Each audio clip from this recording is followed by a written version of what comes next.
하나님 말씀은 창세기 14장 17절에서 24절 말씀입니다.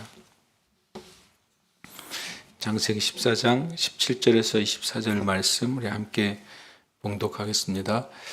아브라함이 그돌라오멜과 그와 함께한 왕들을 쳐부수고 돌아올 때에 소돔 왕이 사회 골짜기 곧 왕의 골짜기로 나와 그를 영접하였고 살렘 왕 멜기세덱이 떡과 포도주를 가지고 나왔으니 그는 지극히 높으신 하나님의 제사장이었더라. 그가 아브라함에게 축복하여 이르되 천지의 주제이시오 지극히 높으신 하나님이여 아브라함에게 복을 주옵소서. 너희 대적을 내 손에 붙이신 지극히 높으신 하나님을 찬송할지로다 하며 아브라함이 그 얻은 것에서 10분의 1을 멜기세덱에게 주었더라. 소돔 왕이 아브라함에게 이르되 사람은 내게 보내고 물품은 네가 가지라. 아브라함이 소돔 왕에게 이르되 천지의 주제이시오 지극히 높으신 하나님 여호와께 내가 손을 들어 맹세하노니 네 말이 내가 아브라함으로 치부하게 하였다 할까 하여 내게 속한 것은 실 한 오락이나 들매끈 한 가닥도 내가 가지지 아니하리라. 오직 젊은이들이 먹은 것과 나와 동맹한 아넬과 에스골과 마물의 분깃을 제할지니 그들이 그 분깃을 가질 것이니라. 아멘. 창세기 14장 17절 24절은 소돔 지역과 또 위아람 지역에 있는 왕의 전쟁이 후에 또 소돔 지역에 있는 이들이 다 사로잡혀 가고 또 아브라함의 조카 롯도 사로잡혀 가고 그 후에 아브라함이 그 소식을 듣고 318명의 어떻게 보면 이제 가병들을 거느리고 또 뒤에 나오는 3명의 어떤 연합군을 통해서 이 네 나라의 그 연합군을 격파하고 또 돌아온 이후에 큰 승리를 거두고 큰 재물을 얻은 이후에 이제 그 소돔 지역의 왕이 또 성경에 어떻게 보면 좀 갑작스럽게 등장한 멜기세덱의 왕의 영접을 받고 그것에 대한 이제 아브라함의 반응을 통해서 우리가 우리의 삶에 있어서 물질과 또 하늘의 그 축복의 영역에 있어서 어떻게 우리가 분별하고 서 있어야 될지를 보게 되는 말씀입니다. 17절에 아브라함이 그돌라오멜과 그와 함께한 왕들을 쳐부수고 돌아올 때 어찌 보면 이 아브라함은 개인이지만 또 어떻게 보면 작은 한 가족의 아버지이고 또 우두머리이지만 이 아브라함으로 말미암아 당시 그 고대 사회에 놀라운 이제 지정학적인 변화가 일어난 것이죠. 왜냐하면 소돔 지역의 5 왕들이 그돌라오멜을 포함한 북쪽 지역의 아람 왕들에게 계속 조공을 바치고 12년이나 바쳤다가 13년째 배신했고 14년째 이렇게 다시 또 전쟁을 통해서 이렇게 이들이 무참히 이제 짓밟혔는데 이 모든 어떻게 보면 국가와 국가 간의 문제, 도시 국가들이지만 그 국가 간의 문제를 아브라함이라는 개인이 놀랍게도 변화시키는 일이 일어났습니다. 그리고 그와 함께 왕들을 쳐부수고 돌아오게 됩니다. 그때 이제 소돔 왕이 왕의 골짜기라고 말하는 사회의 골짜기로 나와서 그를 영접했다. 그러니까 이 소돔 왕이 그 전쟁에 승리하고 돌아오는 왕을 맞이하는 것처럼 아브라함과 그의 일행을 맞이했다는 것입니다. 그리고 또 살렘 왕 멜기세덱이 떡과 포도주를 가지고 또 나와서 아브라함을 맞이합니다. 이 두 왕이 이 17절, 18절은 두 왕이 아브라함을 맞이하고 있는 것을 보게 됩니다. 두 왕은 어떻게 보면 영적으로는 이 세상의 임금과 또 한편으로는 온 하늘의 임금이 아브라함을 맞이했다고도 볼 수 있는 굉장히 특별한 상황이죠.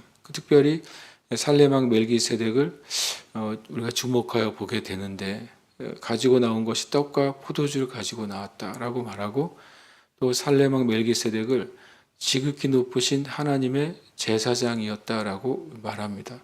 18절은 굉장히 많은 사람들로 말이며 당황하게 하는 문장이에요. 왜냐하면 이 창세기 12장부터 시작된 어떤 성경의 새로운 역사 안에서 하나님이 자신을 나타내시고 하나님이 말씀하셔서 약속하시고 하나님의 약속하신 땅 가나안으로 오게 한 그 주인공은 일종의 아브라함이란 사람이잖아요. 그래서 아브라함을 따라서 우리가 하나님이 어떻게 행하시는지, 하나님이 어떤 분이신지를 배워가는 과정이 실은 창세기입니다. 근데 거기에 아브라함은 하나님의 사람이고 하나님의 종인데 이제 막 하나님을 알아가는 과정 가운데 있습니다. 그런데 18절에는 아예 하나님의 제사장이라는 표현이 놀랍게도 나오죠. 만약에 역사 가운데 제사장 제도가 제대로 확립된 때가 언제냐? 그러면은 출애굽기 대에서나 이제 아론이 제사장으로 임명이 되잖아요. 그럼 출애굽기가 되려면 한참 뒤의 일인데 그런데 그 전에 갑자기 이 하나님의 제사장이라는 존재가 이렇게 명시적으로 나오는 것입니다. 굉장히 놀라운 실은 표현이고 실은 뒤에 나오는 이제 신약의 히브리서 6장에 있어서 바로 예수 그리스도가 멜기세덱의 반차를 따르는 대제사장이라는 놀라운 영적인 진리가 이제 나타나게 됩니다. 그래서 어떤 면에서는 28절에 멜기세덱은 아브라함 앞에 현현한 바로 예수 그리스도라고도 볼 수 있게 되는 것이죠. 왜냐하면 히브리서 6장에서는 멜기세덱을 설명할 때 처음 시작도 없고 끝도 없다라고 말하고 있고 아버지도 없다 이렇게 말하고 있습니다. 그리고 항상 있는 존재가 멜기세덱이다라고 말했습니다. 이 땅에 어떤 존재가 있는데 시작도 없고 끝도 없는 존재는 영원한 존재잖아요. 하나님이 하나님 외에 피조물 가운데 영원한 존재를 지으신 적이 있느냐? 없죠. 그리고 아버지도 없다. 그리고 처음부터 영원히 살아있는 존재다. 이것은 이제 실은 신적인 존재를 히브리서 6장에서는 말하고 있습니다. 그분이 바로 예수 그리스도이란 사실이죠. 그런 의미에서 이것이 소돔왕과 멜기세덱이라는 왕이 아브라함에게 나온 것은 현실의 상황임에도 불구하고 굉장히 초자연적인 상황이 함께 겹쳐져 나온 상황이 됩니다. 그때 이제 순서상으로는 소돔 왕이 먼저 아브라함을 영접했잖아요. 그 다음에 멜기세덱이 마치 성찬에 필요한 떡과 포도주를 가지고 나온 것처럼 이렇게 영접을 하게 됩니다. 그때 아브라함은 누구랑 대화를 시작합니까? 바로 소돔 왕이 아니라 멜기세덱과 대화를 시작합니다. 아브라함이 소돔 왕을 실은 상대한 것이 아니라 멜기세덱을 먼저 상대하고 있는 것이죠. 그러면서 그가 아브라함에게 축복합니다. 축복하면서 뭐라고 말하냐면 천지의 주제이시오 지극히 높으신 하나님이라고 말합니다. 하나님에 대해서 선포하고 있는 거죠. 하나님은 어떤 분이시냐? 천지의 주가 되시고 지극히 높으신 하나님이다라고 말하고 있습니다. 창조자 하나님을 말하고 있는 것이죠. 그리고 유일하신 하나님을 말하고 있는 것입니다. 그 아브라함에게 복을 주옵소서. 그래서 이 멜기세덱이 아브라함을 축복합니다. 성경의 영적인 법칙에 의하면 축복을 받는 자가 축복하는 자보다 작잖아요. 그죠? 그러니까 축복하는 자가 더 영적인 어떻게 보면 서열상 위에 있는 것이죠. 그러면 이 멜기세덱이 바로 아브라함보다 위에 있는 것입니다. 그리고 또 성경 표현으로 소돔 왕은 아브라함을 영접했다고 말했어요. 그러니까 영접받는 자가 더 위에 있는 것이죠. 그래서 순서상으로 보면 멜기세덱이 가장 높은 위치에 있는 존재고 그 다음에 아브라함이고 그 다음에 소돔 왕인 것이죠. 이건 되게 중요한 진리입니다. 바로 그리스도인의 영적인 위치가 어디 있냐. 그리스도인에게 있어서 높은 권위에 있는 존재는 바로 하나님이신 것이죠. 예수 그리스도이신 것입니다. 그러나 세상과 세상의 왕은 바로 그리스도인 아래에 있는 것입니다. 우리가 이 영적인 진리는 창조 때도 똑같습니다. 하나님이 인간을 창조하시고 하나님이 가장 높은 권위자이시고 그 다음에 인간이 대리자입니다. 그 다음에 온 세상은 바로 인간이 다스리고 그리고 또 통치해야 될 대상이 되는 것이죠. 똑같이 이렇게 이 서열은 창조 때에서부터 또 마지막 때까지 성경에서 주신 질서가 되는 것입니다. 그리고 그때 이제 하나님이 어떤 분인지를 오히려 이 아브라함이 배우게 되는 것입니다. 아브라함은 아직 하나님에 대해서 하나님은 천지의 주제시고 지극히 높으신 하나님입니다. 그분은 창조주이시고 유일하신 분이십니다라는 고백을 아직 한 적이 없습니다.